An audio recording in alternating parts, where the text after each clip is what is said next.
வேப்பனஹள்ளி தொகுதியில் அடுத்தடுத்து பாட்டாளி மக்கள் கட்சி முக்கிய நிர்வாகிகள் திமுகவில் இணைந்து வருவது அரசியல் வட்டாரத்தில் பரபரப்பை ஏற்படுத்தியுள்ளது.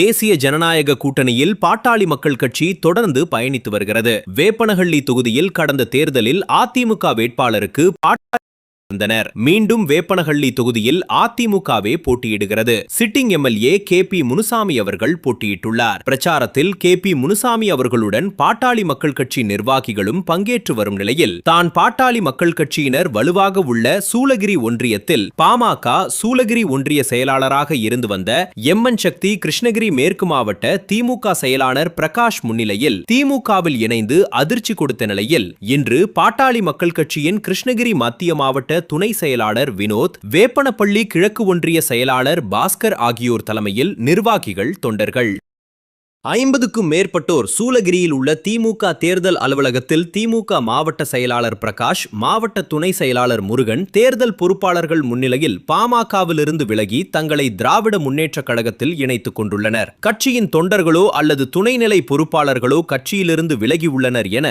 கடந்து சென்றுவிட முடியாத அளவிற்கு ஒரு மாவட்ட துணை செயலாளர், 2 ஒன்றிய செயலாளர்கள் அடுத்தடுத்து பாமகவிலிருந்து விலகி திமுகவில் இணைந்திருப்பது அரசியல் வட்டாரத்தில் பரபரப்பை ஏற்படுத்தியுள்ளது. ஒரு வாரத்தில் தேர்தல் நடைபெற உள்ள நிலையில் கட்சியிலிருந்து விலக காரணம் என்ன என்பதை பாட்டாளி மக்கள் கட்சி தலைமை விசாரித்து சரி செய்வார்களா என்பதை பொறுத்திருந்து பார்ப்போம்.